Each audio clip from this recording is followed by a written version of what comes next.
తెండి మార్పు కావాలే కాంగ్రెస్ రావాలని పాడిండ్రు కదా, నేను కూడా వాడినా, చొప్పుతో కొట్టినట్టు అయింది నాకు పాడినందుకు.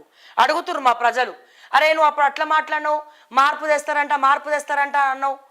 ఉత్తుగానే ప్రచారం వీళ్ళు బీఆర్ఎస్ వాళ్ళు, అమ్ముడు అయిన ఛానల్స్ రేవంత్ రెడ్డికి సేమ్ మళ్ళీ ఇదే డైలాగు, ఆలు లేదు సోలు లేదు, అల్లుడు పేరు సోమలింగం అన్నాడట వెనకట్టుకోడు.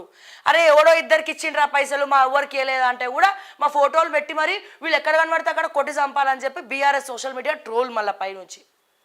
అవసరమా మాకు ఈ పెంట అంతా? అవసరమా చెప్పండి? మనలో మనమాట ఫ్యాక్ట్స్ మాట్లాడుకుందాం. ఇదేదో ఎలగబెట్టినట్టు మళ్ళీ మార్పు కావాలి, కాంగ్రెస్ రావాలి, అహంకార పాలన పోవాలని చెప్పి మేము అడుగుతున్నారు ఫోన్లు చేసి, ఇప్పుడేమంటావు, మంచిగా అయిందా బాగా అయిందా అంటే మాకు చెప్పుతో కొట్టేటువంటి సమాధానాలు కనబడుతున్నాయి ఇక్కడ. అరే ఎవడరా నమ్మనరా నాయన, ఈ రాజకీయాలే వద్దు, ఈ రాజకీయ నాయకులనే నమ్మద్దు అని చెప్పి ఫిక్స్ అయిపోయింది ఇక మెంటల్గా. ప్రతి ఒక్కడు వచ్చే దోచుకోనికే, ప్రజల కోసం ఎవడు రాడు. సో ప్రజల కోసం పుట్టేటోడు ఒక మరి ఎక్కడున్నాడో మరి ఎప్పుడు వస్తాడో తెలియదు. మరి ఏమైనా కొత్త పార్టీ ఎవరైనా పెట్టట్టు ఉందా తెలంగాణలో, లేదా బీఆర్ఎస్ వాళ్ళు ఏమైనా సవరించుకుంటారా, ఏమన్నా కొత్తదనం తీసుకొస్తారా అంటే వాళ్ళు కొత్తదనం దేరు, ఇన్ఛార్జీలను మార్చరు, కొత్త వాళ్ళని తీసుకురారు. ఎంతసేపు ఓడిపోయిన వాళ్ళు మళ్ళీ పాతోళ్ళే మైకులు పట్టుకోవాలి, మాట్లాడాలి. సో ఇట్లా అయిపోయింది తెలంగాణ పాలిటిక్స్. ఘోరంగా అయిపోయింది, ఘోరంగా. ప్రజల దగ్గరికి మైకు పెట్టుడు ఆలస్యం తిడుతురు. ఇంకా నయం మా బట్టి గారిని తీసేసి ఆ తిరుపతి రెడ్డిని డిప్యూటీ సీఎంగా చేయలేదు మా రేవంత్ అన్న, అట్లనే కనబడుతుంది. ఇంకొన్ని రోజులు అయితే అది కూడా చేసేటట్టున్నారు. పోడా ఇన్ఛార్జీలను ఏమని చెప్తారా అంటే మా దీపాదాస్ మున్షి గారు కార్యకర్తలు ఏడుస్తున్నారు. ఏం తెలుసా పైసా పట్టు పైసా కొట్టు సీటు పట్టు. మా దీపాదాస్ మున్షి అక్క పైసా కొట్టు సీటు పట్టు, నీ ప్రాపర్టీ కొట్టు సీటు పట్టు. నీకు ఎమ్మెల్సీ కావాలనా? ఎస్, నీ ప్రాపర్టీ రాసి నాకు 100 కోట్లు 100 కోట్లు మా దీపాదాస్ మున్షి గారు 100 కోట్లు, పోనీ 50 కోట్లు, పోనీ లేవా, పోనీ 20 కోట్ల నీకే ఇప్పిస్తా ఎమ్మెల్సీ పదవి, నీకే ఇప్పిస్తా. పటంచేరు నియోజకవర్గానికి సంబంధించినటువంటి ఒక వ్యక్తి ఎమ్మెల్సీ పదవి కోసం చేయని లాబింగ్ లేదా ఆఖరికి ప్రాపర్టీ రాసియడానికి కూడా రెడీ. మరి ఫస్ట్ నుంచి కష్టపడినటువంటి కాంగ్రెస్ కార్యకర్తలు ఏమైపోవాలి? డబ్బులకు అమ్ముడు పోతే ముందే చెప్పేది ఉండే కార్యకర్తలు, మీరు కూడా పైసలు తీసుకురా అంటే వాడు కూడా కష్టపడ్డ మానేసి అప్పో సప్పో చేసి తీసుకొస్తుండే కదా దీపాదాస్ మున్షి గారు. మిమ్మల్ని ఇక్కడ ఏఐసిసి ఇన్ఛార్జిగా పెట్టిందే ఇక్కడ ఏం జరుగుతుందో అక్కడ చేరవేయమని. కానీ అక్కడ చేరవేయకపోవడానికి మీరు డబ్బులు తీసుకుంటున్నారు చూసిరా. అబ్బా, చప్పట్లు కొట్టి సన్మానించాలి మా దీపాదాస్ మున్షి గారిని, చప్పట్లు కొట్టి సన్మానించాలి. కాదంటారా? ఎంత దోచుకున్నారు మీరు? ఎంతమంది దగ్గర పైసలు అడగట్లే, ఎంతమంది లీడర్స్ దగ్గర మంచిగా లాబింగ్ చేసుకోవట్లే. పటంచేరు అయితే మంచి సొమ్ము అయిపోయింది కదా మీకు. ఎక్స్క్లూజివ్గా పటంచేరు నుండి అయితే దొరికిందంతా దోచుకో, ఉన్నదంతా దాచుకో, దొరికిందంతా దోచుకో, ఉన్నదంతా దాచుకో. రెడ్ కార్పెట్ వేసి పిలవాలి, మళ్ళీ పైసలు పట్టాలి. మళ్ళీ ఏమంటారు, గ్రేటర్ హైదరాబాద్లో అసలు ఈ కేటీఆర్ని వీళ్ళని ఎవరు కొట్టేటోళ్ళే లేరా? ఎందుకు కొడతారండి? మీరు శాతగాని దద్దమ్మల దగ్గర పైసలు తీసుకొని పదవులు ఇస్తూ ఉన్నారు. నిజమైనటువంటి నా కాంగ్రెస్ కార్యకర్తలను పాతాళంలోకి తొక్కుతూ ఉంటే నిజంగా దమ్మున్నోళ్ళందరూ మా గ్రౌండ్లోనే ఉన్నారు. ఆ దమ్మున్నోళ్ళ దగ్గర పైసలు లేవు, దమ్ము మాత్రమే ఉంది. మరి వాళ్ళనేమో మీరు తీసుకురాకుండా పైసలకు అమ్ముడు పోతూ ఉంటే ఇక నిజాయితీ ఎక్కడ ఉంటుంది? అక్కడ దమ్మున్నోడు ఎక్కడ ఉంటాడు? డబ్బులున్నోడే ఉంటాడు. ఆ డబ్బులున్నోడు పార్టీ కోసం కష్టపడతాడా? ఇంకో పార్టీ అధికారంలోకి రాగానే వాడికి కూడా డబ్బు ఇచ్చి అధికారం వస్తాడు. నిజం కాదంటారా కాంగ్రెస్ కార్యకర్తలారా? నిజంగా కాంగ్రెస్ కార్యకర్తల దమ్ము లేదా? వీళ్ళని కొట్టే దమ్ము లేరా అని చెప్తుంది మా దీపాదాస్ మున్షి గారు చెప్తా ఉన్నారు, మా అక్క చెప్తా ఉన్నది. ఎందుకు లేదు? డబ్బు నోళ్ళని తీసుకొచ్చి ఇక్కడ కూర్చోబెట్టారు. డబ్బులు తీసుకొని ఇక్కడ కూర్చోబెడుతుంది. కానీ డబ్బు లేకుండా గుండె ధైర్యం ఉన్నోళ్ళు, దమ్మున్నోళ్ళు కాంగ్రెస్లా జెండా పట్టుకొని ఎక్కడ గొడవ జరిగితే అక్కడ ఎక్కేటోళ్ళు మస్తు మంది ఉన్నారు. మరి వాళ్ళకెందుకో మా దీపాదాస్ మున్షి గారికి వాళ్ళు ఎవరు కనబడతలేరు. ఎంతసేపు పైసలు ఉన్నోడు, ఉంగరాలు పెట్టుకున్నోడు, లేకపోతే మంచి రేంజ్ రోవర్లలో వచ్చేటోడు, లేకపోతే ప్రాపర్టీలు రాసిచ్చేటోడు, లేకపోతే ఇంకేదో చేసేటోడే కనబడుతున్నారు మా దీపాదాస్ మున్షి గారికి. నేనేమి ఉట్టిగా అంటలేను, మొత్తం గ్రౌండ్ వర్క్ చేసి దీపాదాస్ మున్షి గారి మీద ఎంత వ్యతిరేకత వచ్చిందో, ఏ రకంగా కాంగ్రెస్ క్యాడర్ని ఈమె గ్రిప్లో పెట్టుకుందో, ఏఐసిసికి చెప్పకుండా ఈమె ఇక్కడ ఆమ్యామ్యాలకు ఎట్లా అలవాటు పడ్డదో ఇవన్నీ కూడా తెలుస్తున్నాయి. కింద ఏడుస్తున్నారు కాంగ్రెస్ కార్యకర్తలు. వాళ్ళే లోకల్ బాడీలు వస్తే వాళ్ళే ఓడగొడతారు, వాళ్ళకే సఖ్యత లేదు. రేవంత్ అన్న, కాంగ్రెస్ కార్యకర్తలు జెడ్ స్పీడ్లా వచ్చి వాళ్ళే లోకల్ బాడీలలో మిమ్మల్ని ఓడగొడతారు, చూసుకోండి. అందుకే మీకు ధైర్యం వస్తలేదు. రేపు మాపు అంటున్నారు. లోకల్ బాడీ ఎలక్షన్స్ ఎప్పుడంటే మీరు ఆలోచించండి. అంటే ఎటువంటి పరిస్థితిలో ఉన్నారనేది ఆలోచించుకోవాలి. ఇక మహిళా అధ్యక్షురాలు ఎవరు కాంగ్రెస్ పార్టీకి? ఎవరు? సునీతారావు గారు. సునీతారావు, ఆమె ఆడియో వైరల్ అవుతా ఉన్నది. ఆమె బాధ వర్ణనాతీతము. ఏం లేనప్పుడు, కాంగ్రెస్ పార్టీ జీరోలో ఉన్నప్పుడు మహిళలని అప్పటికప్పుడు మొత్తం మహిళా కాంగ్రెస్ పార్టీని బలోపేతం చేసి, కాంగ్రెస్ పేరే లేనప్పుడు, కాంగ్రెస్ ఊసలేనప్పుడు ఈ 10 ఏళ్లలో అన్ని నియోజకవర్గాలలో తను ఒక క్యాడర్ని కాపాడుకుంటూ, మహిళల్ని కాపాడుకుంటూ, మహిళా అధ్యక్షురాలుగా బలోపేతం చేస్తూ వస్తే ఈరోజు సునీతారావుకి ఏం చేసినావు? ఆమె ముదిరాజ్ బిడ్డ కాదా? సునీతక్క ముదిరాజ్ బిడ్డ కాదా? మరి దీపాదాస్ మున్షి తొక్కేద్దాం అనుకుంటుందా? ఎవరు తొక్కేద్దాం అనుకుంటున్నారు? ఎంత కష్టపడ్డది పార్టీ కోసం, ఎంత కష్టపడ్డది. ఈ రోజున పార్టీలో ఫస్ట్ నుంచి కష్టపడిన వాళ్ళకి పదవులు కాకుండా వేరే ఎక్కడికెళ్ళో వచ్చిన వాళ్ళకి నువ్వు పదవులు ఇస్తలేవా రేవంత్ అన్న? ఇస్తలేవా? తను చేసిన తప్పేంది? అందరిని ఒకేసారి బలోపేతం చేయడమా? ఒక్కడన్నా ఒక పైసాని ఇచ్చిండాయా సునీతారావుకి? పిసిసి ఉన్నప్పుడు మీ మహిళలకు పంచు, టికెట్ పైసల దగ్గర నుంచి ప్రతి పైసలు పెట్టుకో అని చెప్పి ఎక్కడికి పోవాలన్నా ఆమెకి సొంత పైసలు ఖర్చు కాలేదా? చెప్పండి. ఆమె మరి ముదిరాజ్ బిడ్డ కాదా? ఆమె బీసీ కాదా? ఆమెకి అవసరం లేదా? ఏమని అంటే ఎమ్మెల్యే టికెట్ ఇచ్చినాం. ఎమ్మెల్యే టికెట్ ఇచ్చిన వాళ్ళకి ఎంపీ టికెట్లు ఇవ్వలే నువ్వు రేవంత్ అన్న. బరాబర్ తెలంగాణలో నువ్వనే అంటారు, అన్న కాబట్టి నిన్ను. ఓకే, టికెట్ ఇవ్వలేదా? ఎమ్మెల్యే టికెట్ ఇచ్చి మానేసినోడికి మళ్ళీ నువ్వు ఎంపీ ఇవ్వలేదా? ఎమ్మెల్యే టికెట్లు గెలిచి ఓడిపోయిన వాళ్ళకి రెడ్ కార్పెట్ వేసి మళ్ళీ కార్పొరేషన్ చైర్మన్ల పదవులు ఇవ్వలేదా? మరి ఈమె దగ్గరకు వచ్చేసరికి మాత్రం నోటికాడ కూడు గుంజుకుంటువి. కష్టపడిన వాళ్ళకి దక్కదు. ఆమె వద్దు ముర్రో అన్నది, నాకు వద్దు, నాకు అసలు వద్దు, నాకు ఆ సీట్ వద్దు, నాకు ఆ టికెట్ వద్దు, ఎమ్మెల్యే టికెట్ వద్దు, నేను వేరే దగ్గర నించుంటా అంటే నువ్వు కావాలని ప్రీ ప్లాన్డ్గా ఎక్కడెక్కడ బీసీలు ఎక్కడెక్కడ ఓడిపోతారో కావాలని ఓడిపోయేటోళ్ళకి టికెట్ ఇచ్చినావు. ఓడిపోవాలనే టికెట్ ఇచ్చినావు అక్కడ కావాలని. రాజాసింగ్ టైగర్, మరి రాజాసింగ్కి ఆపోజిట్లో నించొని తిప్పాలు వాడి ఏదో పోయింది. ఆఖరికి పార్టీ ఫండ్ కూడా ఎలక్షన్ అప్పుడు ఖర్చు పెట్టుకోనియలే. 5 కోట్ల రూపాయలు ప్రతి క్యాండిడేట్కి మీరు ఇచ్చే 5 కోట్ల రూపాయలు కూడా ఖర్చు పెట్టుకోనికి 5 కోట్లు కూడా సునీతారావుకి ఇవ్వలే.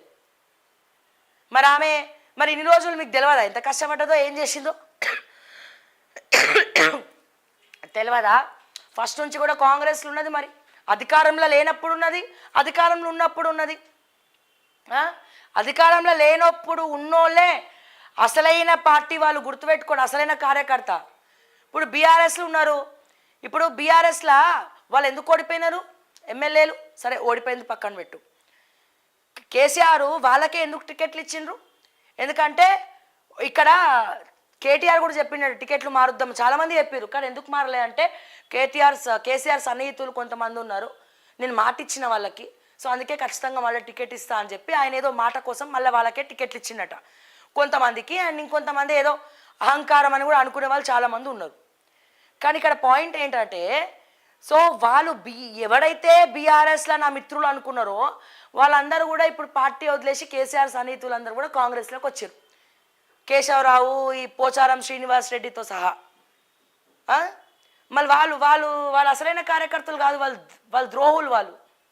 సో అట్లనే పార్టీ ఓడిపోయినప్పుడు కూడా ఎవరైతే మనతో పాటు ఉంటారో వాళ్ళే అసలైన నాయకులు, ఇది మాత్రం గుర్తుపెట్టుకోండి. మరి ఇప్పుడు ఇక్కడ ఏం తక్కువ చేసింది సునీతారావు? ఎంత కష్టపడలే? మొన్న కూడా రాజ్భవన్ చుట్టుముట్టమంటే మొన్న కూడా అప్పటికప్పుడు ఫోన్ చేసి కేటీఆర్ మహిళా కమిషన్ కోతుండు, గొడవ పెట్టు పోయి అని చెప్పి మీ ఓళ్ళు ఫోన్ చేస్తే మొత్తము హైదరాబాద్ చుట్టుముట్టా ఉన్నటువంటి కాంగ్రెస్ పార్టీ మహిళలు ఎవరైతే ఉన్నారో వాళ్ళందరినీ తీసుకొచ్చి గొడవ చేయలే మహిళా కమిషన్ దగ్గర? చేయలేదా? గిదే జైపాల్ రెడ్డి ఫోన్ చేసి కేటీఆర్ వస్తుండు గొడవ చేయంటే పోయి చేయలేదా? That is Sunitha Rao. ఈ రోజున కష్టపడిన వాళ్ళకి పదవులు ఇవ్వకుండా వలస వచ్చిన వాళ్ళకి, పక్కపెంట వచ్చిన వాళ్ళకి, పైసలు ఇచ్చిన వాడికి ఇస్తున్నావు చూసినామా? అదే మీ ఓటమికి తొలిమెట్టు. ఆ పార్టీ నుంచి ఈ పార్టీ వచ్చినోడికి మళ్ళీ ఈ పార్టీ నుంచి ఇంకో పార్టీకి వెళ్ళే దమ్ము లేదనుకున్నావా? ఈ పార్టీ నుంచి ఇంకో పార్టీకి వెళ్ళేటువంటి బుద్ధి ఉండదు అనుకుంటున్నారా? ఏమనుకుంటున్నారు మీరు? ఇంకా నేను చెప్పింది చాలా తక్కువ చెప్పిన. ఈ 5 సంవత్సరాల కాలంగా మహిళలందరినీ కూడా ఏకతాటిపైకి తీసుకొచ్చి కాంగ్రెస్ మహిళలకు ఎంతమంది ఇచ్చిందండి? ఎన్ని పదవులు ఇచ్చినారు మీరు? ఎన్ని కార్పొరేషన్లు ఇచ్చినారు? ఒక పక్క మహిళా రిజర్వేషన్ అంటావు రేవంత్ రెడ్డి అన్న, కానీ నువ్వు ఎంతమందికి మహిళలని కాంగ్రెస్ పార్టీలో మహిళల స్టాండ్ ఏంది? మహిళలకు ఎంతమందికి పదవులు ఇచ్చినావు? ఎంతమంది ఆడపడుచులకు నువ్వు ఎంకరేజ్ చేసినావు? ఎంతమంది ఆడపడుచులతో రాఖీలు కట్టించుకొని నువ్వు వాళ్ళకి మాట ఇచ్చి తప్పినావు? ఆత్మ పరిశీలన చేసుకోవాలి. ఈ రోజున కాంగ్రెస్ మహిళలను మోసం చేస్తుంది. మహాలక్ష్మి పథకం ప్రజల్ని మోసం చేస్తుంది, ప్రజలను మోసం చేస్తుంది. విత్ ఇన్ ద పార్టీలో ఉన్నటువంటి మహిళలను కూడా ఇబ్బంది పెడుతుంది. పాపం మా కల్వ సుజాత అక్క మైకు పట్టుకొని మాట్లాడిందంటే ఎంతమంది ఎన్ని ట్రోల్ చేసిండ్రు కల్వ సుజాత అక్కను ఎంతమంది ఎన్ని రకాలుగా ట్రోల్ చేసిండ్రు. తనకి నువ్వు నిజంగా ఇవ్వాలనుకుంటే రేవంత్ అన్న అంతకన్నా మంచి పదవి ఇస్తుండేను. కానీ వైశ్య చైర్మన్ ఏముంటుంది ఆ పదవులో ఏదో క్రియేట్ చేసి మీరు ఇచ్చినారు. తను వైశ్య కాబట్టి నిజంగానే తన ఒక స్పోక్స్ పర్సన్గా అద్భుతంగా మాట్లాడింది. అరే ఒక మహిళను ట్రోల్ చేస్తే ఎంత నాన్ సెన్స్ ఉంటుంది తెలుసా? తను ఏది మాట్లాడినా తన వాయిస్ పెద్దగా ఉందని చెప్పి విపరీతంగా ట్రోల్ చేసారు. బీజేపీ వాళ్ళు అయితే ఇంకా కోరుకుంది, ఇంకా ట్రోల్ చేసారు, బీఆర్ఎస్ కానీ ఇటు బీజేపీ కానీ. మరి తనకి మీరు ఇచ్చినటువంటి స్టాండ్ ఏంటి? సో ఇట్లా పార్టీ కోసం పనిచేసే వాళ్ళకి ఎప్పుడు కూడా తక్కువనే చిన్నగానే. అరే నేరెళ్ళ శారద గారు ఉన్నారు, ఆ మహిళా కమిషన్ ఇచ్చిండ్రు, మరి ప్రోటోకాల్ ఏది? నేను ఎప్పుడు పోయినా మహిళా కమిషన్లో మా శారదక్క కనబడతలేదు, మరి ఎందుకో తెలియదు. నేనే ఒక కేసు పెట్టిన, నా పర్సనల్ కేసే పెట్టి 15 రోజులైంది. ఇంకా పిలుపు వస్తలేదు మహిళా కమిషన్ నుంచి, ఇంకా వస్తలేదు పిలుపు. నేనే పెట్టిన, స్వయాన నేనే పోయి ఇచ్చిన. ఎప్పుడు చాలాసార్లు పోయినా కానీ కలవలేదు. ఓకే, ఇట్లా ప్రోటోకాలే లేదు. మళ్ళీ అక్కడ ఏంది, మళ్ళీ బీసీ కొట్లాడడం. అంటే ఒక మహిళని ఎంతసేపు మీరు తొక్కుదామని చూస్తుర్రు. పొన్నం ప్రభాకర్ అన్న బీసీ, తిను బీసీ, ఈమె ఎక్కడ పొన్నం ప్రభాకర్ అన్నకు మళ్ళీ కాంపిటీషన్ అవుతుందా అని చెప్పి ఈమెకి రావాల్సినటువంటి ప్రోటోకాల్ ఇస్తలేరు. శారదక్కకు రావాల్సిన ప్రోటోకాలు మీరు ఇచ్చిండ్రా? ప్రోటోకాల్ ఇచ్చిండ్రా ఏమో నాకైతే తెలియదు. మరి ప్రోటోకాల్ మహిళా కమిషన్ ప్రోటోకాల్ ఉందో లేదో తనని తొక్కే ప్రయత్నం చేస్తున్నారు. భయం, ఎక్కడ మళ్ళీ మహిళ ముందరికి వెళ్ళిపోతుందా, ఎక్కడ మళ్ళీ నెక్స్ట్ ఎమ్మెల్యే టికెట్ తనకిస్తారా, ఎక్కడ మళ్ళీ దూసుకపోతుందా బుల్లెట్ స్పీడ్ లాగా అని భయం. అంతే కదా? పోయి పొన్నం ప్రభాకర్ అని అడగండి, మీకు తెలియదా ఎందుకు ఇస్తలేరు ప్రోటోకాల్ మహిళా కమిషన్కి? నేను అడుగుతున్న మహిళల పట్ల కాంగ్రెస్ పార్టీ స్టాండ్ ఏంది? సోనియా గాంధీ మహిళ, ప్రియాంక గాంధీ మహిళ కాదా? మరి ఇక్కడ వాళ్ళని మాత్రం మీరు ఎందుకు అనగదొక్కుతున్నారు, ఎందుకు తొక్కి పెడుతున్నారు? ఎందుకు సునీతారావు లాంటి వాళ్ళకి అన్యాయం జరుగుతోంది, మిగిలిన మహిళలకు కూడా ఎందుకు అన్యాయం జరుగుతుందని చెప్పి నేను అడుగుతా ఉన్నా. మీ స్టాండ్ ఏంది? ఒక మహిళగా, ఒక మహిళా జర్నలిస్ట్గా అడుగుతా ఉన్నా, మహిళల పట్ల మీ స్టాండ్ ఏంది? వాళ్ళకి చేసేది ఏంది మీరు? నెక్స్ట్ మహిళా రిజర్వేషన్ వచ్చినా మీరు టికెట్లు ఇచ్చేటట్లు లేరు. ఇదేం పద్ధతి అంటున్నా నేను. సో దయచేసి ఖచ్చితంగా నేను చెప్తా ఉన్నా, ఇన్ ఫ్యూచర్ పాలిటిక్స్లో మహిళలు ఖచ్చితంగా కీలక పాత్ర పోషిస్తారు. అతి త్వరలో మహిళా రిజర్వేషన్ బిల్లు కూడా రాబోతుంది, వస్తుంది కూడా బరాబర్. వచ్చినప్పుడు ఖచ్చితంగా ఇంకొంతమంది కూడా ముందరికి వెళ్ళి దూసుకపోతూ ఉంటారు. సో చాలా మంది ఉన్నారు, మంచి మహిళలు, ఫైర్ బ్రాండ్స్ మస్తు మంది ఉన్నారు. ఎక్కడ మళ్ళా మా ఇన్ఫ్లుయెన్స్ ఉండదా అని చెప్పి అందరినీ తొక్కి పడేస్తున్నారు. నాట్ ఓన్లీ కాంగ్రెస్ అంటలే, బీఆర్ఎస్లో కూడా ఎంతమంది మహిళలకు ఇచ్చిన టికెట్? ఎంతమంది మహిళలకి కవితక్క పొద్దున్న లేస్తే మహిళా రిజర్వేషన్ అని మాట్లాడుతుంది. కానీ బీఆర్ఎస్ పార్టీలో ఎంతమంది మహిళలకు టికెట్లు ఇచ్చిండ్రో మరి కవితక్క కూడా ఆత్మ పరిశీలన చేసుకోవాలి. అట్లాగే బీజేపీలో కూడా మహిళా మోర్చా ఉంది. మహిళా మోర్చాలో ఎంతసేపు సెంట్రల్ మినిస్టర్లు మగవాళ్ళే, వీళ్ళు మగవాళ్ళే అని మగవాళ్ళే. ఎంతమంది మహిళలకు బీజేపీ తెలంగాణలో టికెట్ ఇచ్చింది ఒకసారి ఆలోచించండి. అంటే వీళ్ళేమో కష్టపడాలి, మీరేమో పదవులు అనుభవించాలి, తర్వాత ఒక కార్పొరేషన్ ఇమ్మంటే కూడా ఇయ్యరు. ఇదేనా ఈక్వాలిటీ, పాలన, ప్రజాస్వామ్యం? కేవలం మహాలక్ష్మి పథకాన్ని మీరు మోసం చేస్తలేరు. With in the Congress party మహిళలను కూడా మీరు మోసం చేస్తున్నారన్న విషయాన్ని మీరు గుర్తుపెట్టుకోవాలా. ఇది గుర్తుపెట్టుకోండి. మరి చంద్రబాబు నాయుడు అట్లా చేయలేదే, మహిళలకు కూడా ఈక్వల్ ఇంపార్టెన్స్ ఇచ్చిండు చంద్రబాబు గారు. ఎక్కడో ఉన్న వాళ్ళని తీసుకొచ్చి టికెట్ ఇచ్చినారు. ఆ మోర కూడా ఎవరికి తెలియదు. సో మీరు ఆత్మ పరిశీలన చేసుకోండి. ఎట్లా మహిళలను కాంగ్రెస్ పార్టీలో తొక్కి పెడుతున్నారో ఆలోచించండి. మహిళల్లో బీసీలు కూడా ఉన్నారు. మా శారదక్క బీసీ కాదా? మా సునీతారావు ముదిరాజ్ బిడ్డ కాదా? బీసీ బిడ్డ కాదా? మీకు వాళ్ళు ఎవరు కనబడతలేరా? మీ కళ్ళకు కనబడతలేరా? నాకు శారద గారికి పరిచయమే లేదు అసలు, ఇప్పటివరకు నేను మాట్లాడలేదు తనతో. బట్ అయినా కానీ నేను మాట్లాడుతున్నా.